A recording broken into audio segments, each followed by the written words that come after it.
Hi ಎಲ್ಲರಿಗೂ ನಮಸ್ಕಾರ. ಎಲ್ಲರೂ ಹೇಗಿದ್ದೀರಾ? ಎಲ್ಲರೂ ಚೆನ್ನಾಗಿದ್ದೀರಾ ಅಂತ ಅನ್ಕೊಂತಿದ್ದೀನಿ. ಇದು day 2 of my weight loss journey. Daily morning ಏನೇನು ರೂಟೀನ್ ಇರುತ್ತೆ ಅದನ್ನು ಮುಗಿಸ್ಕೊಂಡು ನೆಕ್ಸ್ಟು ಮೆಂತ್ಯಕಾಳು ನೀರು, ಆಮೇಲೆ ಡಿಟಾಕ್ಸ್ ವಾಟರ್ ಕುಡಿದು, ಈ ಎಲೆಗಳೆಲ್ಲ ಏನಪ್ಪ ಅಂತಂದರೆ ಅಮೃತ ಬಳ್ಳಿ ಎಲೆ, ಬೇವಿನ ಸೊಪ್ಪು, ಕರಿಬೇವು, ಇವು ಮೂರನ್ನು ಮಿಕ್ಸ್ ಮಾಡ್ಕೊಂಡು ತಿಂತೀನಿ. ಇದರಿಂದ ನಮ್ಮ ಸ್ಕಿನ್ನು ಮತ್ತು ಏರ್ ಗ್ರೋತ್ ಚೆನ್ನಾಗಾಗುತ್ತೆ ಅಂತ.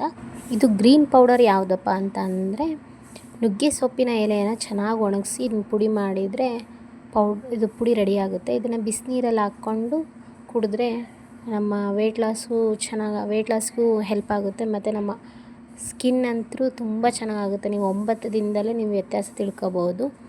ನೆಕ್ಸ್ಟು ಮಾರ್ನಿಂಗ್ ಬ್ರೇಕ್ಫಾಸ್ಟ್ಗೆ ಏನು ಮಾಡಬೇಕು, ಚಪಾತಿ, ನೆಕ್ಸ್ಟು ರಾಗಿ ಗಂಜಿನ ಕುಡಿತೀನಿ. ರಾಗಿ ಗಂಜಿಗೆ ನಾನು ಮಜ್ಜಿಗೆ ಹಾಕ್ಕೊಂಡು ಕುಡಿತೀನಿ. ದಪ್ಪ ಆಗಬೇಕು ಅನ್ನೋರು ಹಾಲು ಹಾಕ್ಕೊಂಡು ಕುಡಿದ್ರೆ ಚೆನ್ನಾಗಿರುತ್ತೆ, ಹಾಲು ತುಪ್ಪ. ನಾನು ಇಲ್ಲಿ ಮಜ್ಜಿಗೆ ಹಾಕ್ಕೊಂಡು ಕುಡಿತೀನಿ. ನೆಕ್ಸ್ಟ್ ಬ್ರೇಕ್ಫಾಸ್ಟ್ಗೆ ಅಂತ ಚಪಾತಿ ಮಾಡ್ತಿದ್ದೀವಿ. ಚಪಾತಿನ ಈ ರೀತಿ ಫೋಲ್ಡ್ ಮಾಡೋದಿದ್ರೆ ಸಾಫ್ಟಾಗಿರುತ್ತೆ, ಲಂಚ್ ಬಾಕ್ಸಿಗೆ ಚೆನ್ನಾಗಿರುತ್ತೆ, ಹಾರ್ಡ್ ಆಗಲ್ಲ. ನೆಕ್ಸ್ಟು ಡಿಟಾಕ್ಸ್ ವಾಟರು, ಮಜ್ಜಿಗೆ ಅಲ್ಲದೆ ದಿನಕ್ಕೆ 3 ಲೀಟ್ರ್ ನೀರು ಕುಡಿಯೋದ್ರಿಂದ ನಮ್ಮ ಹೆಲ್ತು ಚೆನ್ನಾಗಿರುತ್ತೆ. ನಾನು ಮಾರ್ನಿಂಗ್ ಬ್ರೇಕ್ಫಾಸ್ಟ್ ಇತ್ತು 2 ಚಪಾತಿ.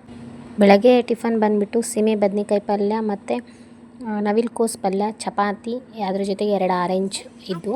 ನೆಕ್ಸ್ಟ್ ಆಫ್ಟರ್ನೂನ್ ಮೀಲ್ ನಂದು ಅದು ರೈಸ್ ಇಲ್ಲ, ಅದರಲ್ಲಿ 2 ರವೆ ಇಡ್ಲಿ, 1 ಚಪಾತಿ, ನುಗ್ಗೆ ಸೊಪ್ಪಿನ ಚಟ್ನಿ ಪುಡಿ ಇದಾಗಿತ್ತು. ಆಮೇಲೆ 1 ಲೋಟ ಮಜ್ಜಿಗೆ ಕುಡಿದು ನೆಕ್ಸ್ಟ್ ವಾಕಿಂಗ್ ಹೋಗಿದ್ವಿ. ಅಂದರೆ evening half an hour walking ಮುಗಿಸಿ ನೈಟು ಡಿನ್ನರ್ಗೆ ಒಂದೇ 1 ಚಪಾತಿ, ಸಾಲಡ್ ಜಾಸ್ತಿ ಇತ್ತು, ಆಮೇಲೆ ನುಗ್ಗೆ ಸೊಪ್ಪಿನ ಚಟ್ನಿ ಪುಡಿ, ಸ್ವಲ್ಪ ರಸಮ್ಮು, ಅನ್ನ, ಅದಾದಮೇಲೆ ಮಜ್ಜಿಗೆ.